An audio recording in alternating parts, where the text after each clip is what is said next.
ಯಾರಿಗೆ ಹೇಳೋಣ ನಮ್ಮ ಪ್ರಾಬ್ಲಮ್ ಅಂತ ಇದ್ದಾರೆ ಕಂಡಕ್ಟರ್ಸ್ಗಳು. BMTC ನಿರ್ವಾಹಕರಿಗೆ ಮತ್ತೊಂದು ಟೆನ್ಷನ್ ಶುರುವಾಗಿದೆ. ಪ್ರಯಾಣ ದರ ಏರಿಕೆ ಬೆನ್ನಲ್ಲೇ ಬಸ್ನಲ್ಲಿ ಶುರುವಾಯಿತು ಚಿಲ್ಲರೆ ಸಮಸ್ಯೆ.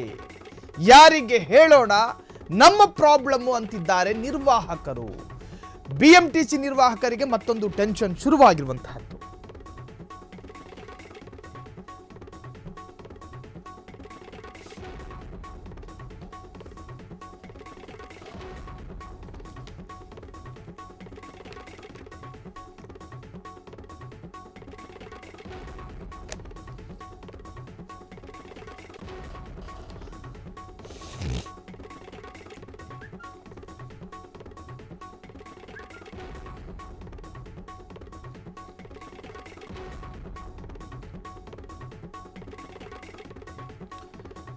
ಈಗ ಬಸ್ ನಿರ್ವಾಹಕರು ಹೊಸತೊಂದು ಸವಾಲನ್ನು ಎದುರಿಸ್ತಾ ಇದ್ದಾರೆ. BMTC ನಿರ್ವಾಹಕರಿಗೆ ಮತ್ತೊಂದು ಟೆನ್ಷನ್ ಎದುರಾಗಿದೆ. 15% ಪ್ರಯಾಣ ದರ ಏರಿಕೆಯ ಬೆನ್ನಲ್ಲೇ ಬಸ್ನಲ್ಲಿ ಶುರುವಾಯಿತು ಚಿಲ್ಲರೆ ಸಮಸ್ಯೆ.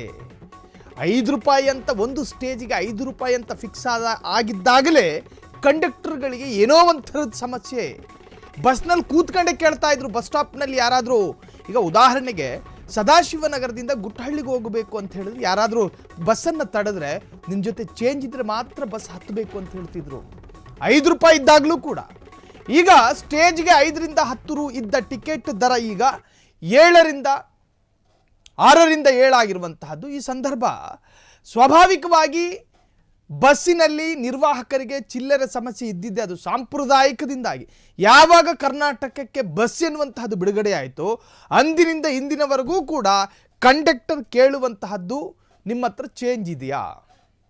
ಅದರಲ್ಲೂ ಈಗ ಮತ್ತೊಂದು ಹೊಸ ಟೆನ್ಷನ್ ಏನಂತ ಹೇಳಿದ್ರೆ 15% ದರ ಏರಿಕೆಯ ಬೆನ್ನಲ್ಲೇ ಚಿಲ್ಲರೆ ಸಮಸ್ಯೆಗಳು ಕಾಡ್ತಾ ಇದೆ. ನಿನ್ನೆಯಿಂದಲೇ ಪ್ರಯಾಣಿಕರು ನಿರ್ವಾಹಕರ ನಡುವೆ ಜಗಳ ನಡೀತಾ ಇರುವಂತಹದ್ದು. ನಿನ್ನೆಯಿಂದ ಬಸ್ ಪ್ರಯಾಣ ದರ 15% ಹೆಚ್ಚಾಗಿದೆ.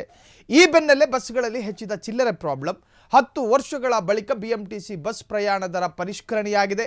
ಸ್ಟೇಜ್ಗೆ 5ರಿಂದ 10 ರು ಇದ್ದ ಟಿಕೆಟ್ ದರ ಈಗ 6ರಿಂದ 12 ರು ಆಗಿರುವಂತಹದ್ದು. ಹಾಗಾಗಿ ಸ್ವಾಭಾವಿಕವಾಗಿ ಅತಿರೇಕಕ್ಕೆ ಹೋಗುತ್ತೆ ಈ ಚಿಲ್ಲರೆ ಗಲಾಟೆ. ಇನ್ನು ಚಿಲ್ಲರೆ ಸಮಸ್ಯೆ ನಿವಾರಣೆಗೆ QR ಕೋಡ್ ಸ್ಕ್ಯಾನ್ ಜಾರಿ. ಆ ಸ್ಕ್ಯಾನ್ ಇದ್ದರೇನು ಇಲ್ದಿದ್ರೇನು, ಆದರೆ ಬಹುತೇಕ ಬಸ್ಗಳಲ್ಲಿ QR ಕೋಡ್ ಜಾರಿ ಇಲ್ಲ. ಹಾಗಾಗಿ ಪರಿಪೂರ್ಣವಾಗಿ ಬರಬೇಕು ಈ QR ಕೋಡ್ನ ಸಿಸ್ಟಮ್. ಜೊತೆಗೆ ATM ಮಷೀನ್ ವರ್ಕ್ ಆಗದೆ ಕಂಡಕ್ಟರ್ಗಳಿಗೆ ತಲೆಬಿಸಿ. BMTC ಕಂಡಕ್ಟರ್ಗಳಿಗೆ ತಲೆನೋವು ತಂದಂತಹ ಬಸ್ ಪ್ರಯಾಣ ದರ. ಚಿಲ್ಲರೆ ಸಮಸ್ಯೆ ನಿವಾರಣೆಗೆ ಹಲವು ಯೋಜನೆ ಜಾರಿ ಮಾಡಿರುವಂತಹ BMTC ಹಲವು ಯೋಜನೆ ಜಾರಿ ಮಾಡಿದೆ. ಆದರೆ ನಿನ್ನೆಯಿಂದ ಮತ್ತೆ ಬಸ್ಗಳಲ್ಲಿ ಶುರುವಾಯಿತು ಚಿಲ್ಲರೆಯ ಸಮಸ್ಯೆ. ಈ QR ಕೋಡ್ ಸಿಸ್ಟಮ್ ಎಲ್ಲ ಬಸ್ಗಳಲ್ಲೂ ಕೂಡ ಅಳವಡಿಕೆಯಾಗಿರಬೇಕು. 90% ಬಸ್ಗಳಲ್ಲಿ ಈ QR ಕೋಡ್ನ ಯೋಜನೆಗಳೇ ಇಲ್ಲ. QR ಕೋಡ್ನ ಫೆಸಿಲಿಟೀಸ್ನೇ ಇಲ್ಲ. ಅಲ್ಲಿ ಕೇಳುವಂತಹದ್ದು ಟಿಕೆಟ್ ಕೊಟ್ಟರೆ ಚಿಲ್ಲರೆ ಕೊಡಲೇಬೇಕು. ಸರ್ಕಾರದೇನು ಸರ್ಕ್ಯುಲರ್ ಸುತ್ತೋಲೆಗಳೇನಾದರೂ ಇದಾವ?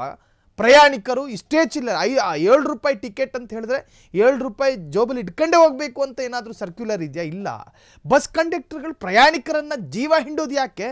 ಚೇಂಜಿಗಾಗಿ ಖಾಸಗಿ ಡಿಪೋಗಳಲ್ಲಿ, ಖಾಸಗಿ ಸಿಟಿ ಬಸ್ಗಳಿರ್ತಾವೆ ನೋಡಿ, ಆ ತರಹದ ಸಿಟಿ ಬಸ್ಗಳಲ್ಲೇ ಈ ತರಹದ ವ್ಯವಸ್ಥೆಗಳಿರುತ್ತೆ. ಚಿಲ್ಲರೆ ಪಡೆಯುವಂತಹ ವ್ಯವಸ್ಥೆಗಳು.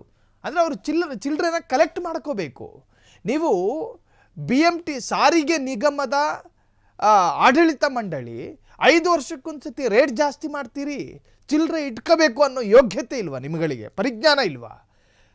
ಪ್ರಯಾಣಿಕರ ಜೇಬಿಗೆ ಕತ್ತರಿ ಹಾಕುವಂತಹ ಕೆಲಸ ಮಾಡೋ ನಿಮ್ಮ ನಿಗಮ ನಿಮಗೆ ಚಿಲ್ಲರೆ ಕೊಡಬೇಕು ಅನ್ನುವಂತಹ ಪರಿಜ್ಞಾನ ಬೇಡ, ವಿವೇಚನೆ ಬೇಡ? ಮೊದಲೇ ಜೇಬಿಗೆ ಕತ್ತರಿ ಹಾಕಿದ್ದೀರಿ ದರ ಏರಿಕೆ ಮುಖಾಂತರವಾಗಿ. ಮತ್ತ್ಯಾಕೆ ಅವ್ರನ್ನ ಜೀವ ಹಿಂಡ್ತೀರಿ? ಆಸ್ಪತ್ರೆಗೆ ರೋಗಿಯನ್ನು ನೋಡೋದಕ್ಕೆ ಆಸ್ಪತ್ರೆಗೆ ಹೋಗೋಕ್ಕೂ ಅಂತ ಫ್ಯಾಮಿಲಿಯವ್ರು ಬಸ್ಸಲ್ಲಿ ಬರ್ತಾರೆ. ಇನ್ನೇನೋ ಕೆಲಸಕ್ಕಂತೇಳಿ ಪ್ರಯಾಣಿಕರು ಬಸ್ ಹತ್ಕೊಂಡು ಬರ್ತಾರೆ. ಕಾರ್ಮಿಕರು, ವಿದ್ಯಾರ್ಥಿಗಳು ಬರ್ತಾರೆ. ಏನು ನಿಮ್ಮನ್ನು ತಲೆ ಮೇಲೆ ಇಟ್ಕೊಂಡು ಬರಬೇಕಾ? ಚಿಲ್ಲರೆ ಕೊಡಬೇಕು, ಚಿಲ್ಲರೆ ತರಬೇಕು? ಇದೆಲ್ಲ ಸಾಧ್ಯ ಆಗದೇ ಇರತಕ್ಕಂತಹ ಮಾತು.